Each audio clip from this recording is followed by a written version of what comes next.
Hello guys, and today is a bit of a different video. Now, today I want to show off my new game engine because I made it in Scratch. It's pretty crappy software, we can all agree on that. But the reason why I made it on here is because I wanted it to be easily accessible by everyone. Because I know there are people out there wanting to make games that just can't, and don't really know too much about game development, and want to be able to make it on, like, say, a Chromebook or something. So I'm going to be going over that in this video. So I built this game engine. It took me about 10 minutes.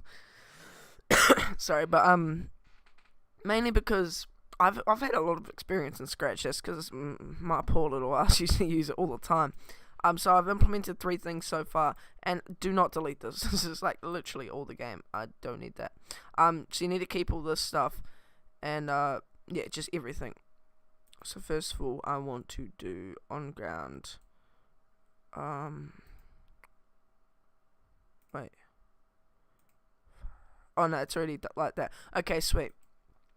So say we're gonna import, first of all, maybe a floor. So let's quickly make a floor. We would go for like a greenish, I don't know, something like this. Should do the trick. And we just, oh no, on Novus. So yeah, anyway, so say this is like our ground for our game, and you're all happy with that. So we'll just, is there any way I can cancel it? There we are. So that's our floor. So we're gonna place that in the area where the floor would be. Not like that, more like, I don't know. So we're gonna quickly, I'm just gonna show you guys a quick trick. I always drag out 2 of these, just put them on each other like that, and make this one just for like looks. Make that -10 so we can then size it up or down easily. Oh no, not like that. So that's good. So I'm gonna rename this. So we're gonna head into the info and just hit, yeah, we can rename this to, I don't know, let's just write G for ground, and so it's easy to replicate. I'm going to head into the game engine. We're going to go into more blocks, and for gravity inside here we're going to write whatever we named our ground, and the gravity amount, I don't know, do something like, I don't know, 10, and then boom, the gravity's done. We can just then go into, oh no, we need the player next, so let's just drag this off here real quick and just type capital G for ground and around 10. So now we can import a character. So I'm not really in the mood for making one, so this is going to be our character. It's going to be a little bouncy ball. It's going to be the greatest bouncy ball. So you're going to find out where you want your character to start. So say we want to start him right up here so we can show off our gravity. Go when flag is clicked, which is just when game starts. First of all, we want it to go to that location. Now that's all good. You can move this over. Let's do another when game starts. Head into the game engine section and drag in this gravity. So we're going to drag in gravity just like that, and then from there we can also drag this in. Then when we go to gravity, we can move this anywhere, and we now have gravity. So just to show this off real quick, I'll do it. Boom, and it stops whenever it hits the ground. So we might actually speed it up because it's a little slow. Let's try that. Yeah, that's alright. So now it will stop once it hits the ground, because that's just how I've coded it in that. Now we're going to enter in the movement. That's another easy thing. I'm going to be making a way where you can change the keys and stuff, but for now I'll just leave it as this. But we can just simply drag in 2D movement, and then you don't even need to drag in anything extra. This can just be deleted. Just head into here and go into more blocks, and this is where you'll be able to find all my plugins. So here's 2D movement. We're going to drag this out. Do not put it on that start event. Put it on a different one. And we're going to make the speed of the player around 10. Now this isn't all my game engine has to offer, and I'm going to show you that. So we are going to bring in, I don't know, something for a parallaxing background. Oh, there's different colors. I'm going to do pink.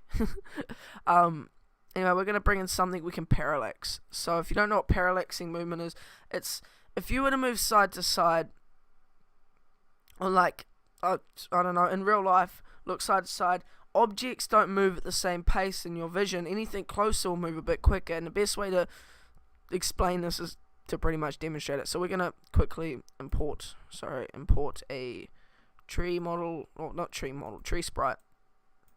Delete it.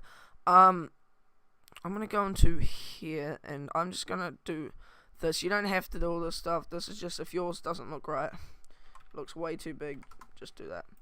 Then you can just simply scale it right down. Okay, now that looks about way too small. So we'll bring it up a bit and put it there, and then let's import a mountain, which is going to be obviously further back, and let's just put that there. And I'm going to head into events when clicked. What was I going to do? Looks, go back. I'm going to set that to go back around 1,000 layers, because you'll never get more than 1,000 layers. So that's sweet. And then this is when we can import our like good looks plugin pretty much. So we're going to go into Pine Tree. We're going to go when clicked, just drag that, and then go back to the game engine.